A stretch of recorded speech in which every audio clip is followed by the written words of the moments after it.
오늘도 변함없이 하나님께서 우리와 함께 하십니다. 사순절 40일 묵상 3일차 설교를 맡은 은평동지방 KL 직무한선교교회 최성훈 목사입니다. 하나님께서 태초에 천지를 창조하셨습니다. 성경을 시작하는 이 말씀이 저와 여러분에게 아멘이 되시길 축복합니다. 하나님께서 천지를 창조하시기 전에 세상은 이러했습니다. 땅은 짜임새와 형편없이 혼돈했고 어떤 생물도 없이 텅 비어있는 공허함과 어둠이 깊게 깔린 절망적인 깊은 물이 덮고 있었습니다. 하나님이 창조하시던 세상은 그야말로 혼돈 그 자체였습니다. 그러나 이것으로 끝이 아니었습니다. 이어지는 말씀에 하나님의 영이 바로 그 위에 운행하셨다 말씀합니다. 운행하다 원어의 말은 라하프입니다. 그 라하프의 뜻은 비상하다, 배회하다입니다. 이것은 어미새가 새끼새가 완전히 날 수 있을 때까지 그 주위를 맴돌며 지키고 보호하고 새끼새가 나는 연습을 하다 실수하여 땅으로 떨어지려 할 때 새끼새를 잡아채어 구해주며 소중히 기르는 모습을 의미합니다. 다시 말해 땅이 절망적이고 죽음이 가득하며 앞을 내다볼 수 없는 바로 그때가 하나님의 영은 그 혼돈에서 질서를, 창조를 준비하고 계셨던 것이죠. 하나님의 창조는 혼돈에서 질서를 만들어 가시는 창조이십니다. 하나님이 우리를 창조하셨다고 해서 우리가 하나님이 되는 것은 아닙니다. 사람은 제한된 존재일 수밖에 없습니다. 시간의 제한, 공간의 제한, 그리고 지식의 제한, 건강의 제한, 물질의 제한 등 제한된 존재인 사람은 넘어질 수밖에 없고 눈물을 흘릴 수밖에 없습니다. 또한 우리가 살고 있는 세상은 언제나 혼돈하고 공허하고 흑암이 기쁨이 있기에 우리가 계획하고 마음먹는다고 해서 다 이루어지지 않습니다. 그런데 우리에게 주어진 그 제안이 우리에게는 바르고 마땅한 것입니다. 우리에게 혼돈과 공허와 흑암이 있기에 하나님이 우리에게 운행하십니다. 어미새가 새끼새가 날개짓하다 실패하여 땅으로 떨어질 때 손살같이 날아가 새끼새를 구해주고 다시 날아갈 수 있도록 훈련시키고 소중히 기르듯이 하나님은 완벽하게 우리를 만드시고 보호하시고 인도해 주십니다. 하나님이 만드신 세상은 질서 잡힌 세상이었습니다. 그렇게 아름다운 세상이, 그렇게 질서 잡힌 세상은 사람의 죄로 인하여서 계속해서 깨어져 왔습니다. 사회는 끊임없이 부정과 부패와 시기와 질투, 거짓과 모략이 판칩니다. 선한 사람이 손해보고 나쁜 일이 계속해서 발생합니다.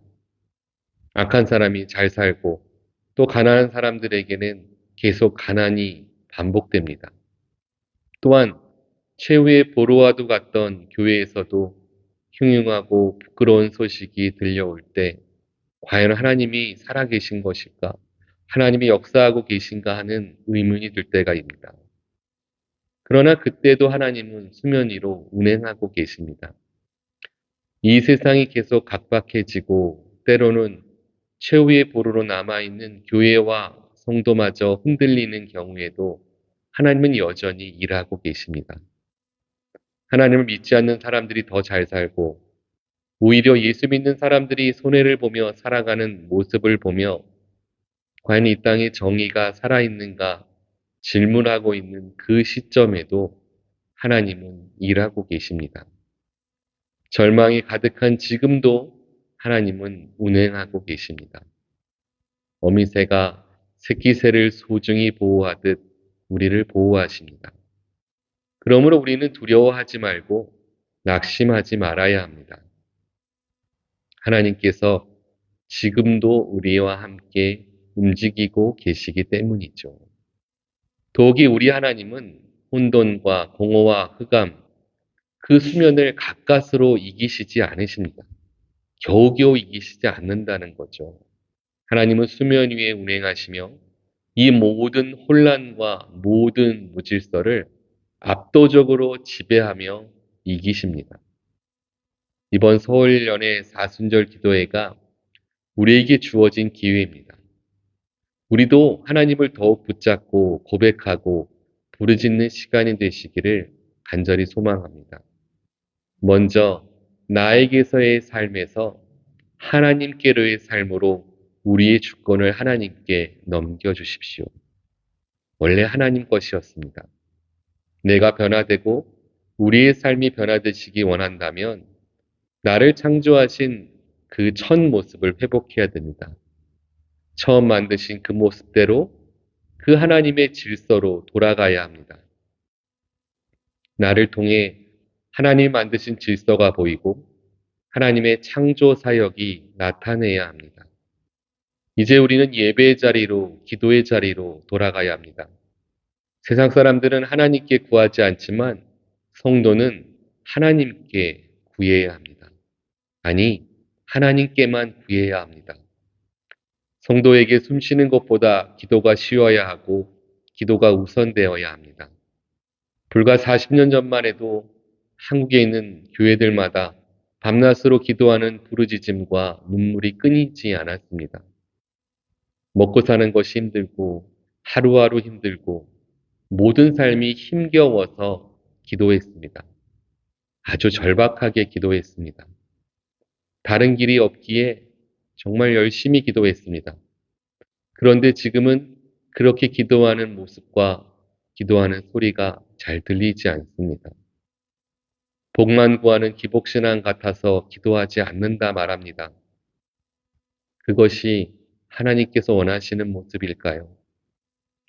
그것이 기복신앙 같으면 그것을 고쳐야지 기도를 그쳐서는 안 됩니다. 하나님을 만나는 예배의 자리에서 멀어지면 안 되는 것입니다. 누구주라고 기도를 멈추시고 예배와 교회를 멀리하려 하십니까? 우리는 여전히 항상 연약합니다. 우리에겐 여전히 혼돈과 공허와 흑암이 깊습니다. 그래서 우리에겐 절대적으로 기도가 필요합니다. 바로 하나님께 요청하고 또 끊임없이 요청하면서 우리는 그렇게 기도하며 살아야 합니다. 기도를 통해서 하나님의 질서를 맞춰가면서 하나님께 더 가까이 나아가야 합니다. 기도를 통해 우리의 생각이 바뀌고, 기도를 통해 우리의 선택이 바뀌고, 기도를 통해 우리 기도의 내용이 바뀌어야 합니다. 그리고 말씀을 통해서 중요한 것과 덜 중요한 것을 분별할 수 있는 분별력을 소유해야 합니다. 바쁘고 분주한 하루이기에 더욱더 말씀 가까이에 있어야 합니다. 우리가 하나님을 알아야 모든 문제를 제대로 보고 그 문제의 목적을 찾을 수 있게 됩니다. 말씀이 우리의 입술에서 흘러나올 때 비로소 성령님의 도우심을 받게 됩니다. 하나님이 저와 여러분을 창조하셨습니다. 여전히 우리의 삶에 흑암과 혼돈이 있고 관계와 질서에 순종하기 힘든 우리이지만 진리의 성령님이 우리를 항상 도우실 것입니다. 그 도우심을 받아 창세전부터 택함받은 우리가 주님을 붙들고 살아갈 때입니다. 나를 통해서 하나님의 창조 사역이 증명되어져야 합니다. 창조주 하나님께서 우리 아버지가 되어 주시기에 이제 우리는 더 이상 두려울 것이 없습니다. 이제 우리에게 주어진 자리로 돌아갑시다. 우리 예배의 자리로, 기도의 자리로, 교회의 자리로, 삶의 자리에서 천지를 창조하신 하나님의 질서를 회복하시며 그 질서 속에 세워지는 놀라운 하나님의 창조 사역을 우리의 기도를 통해 우리의 행함과 실천을 통해 이 땅에 마음껏 나타내시는 저와 여러분 되시길 주님의 이름으로 축원합니다.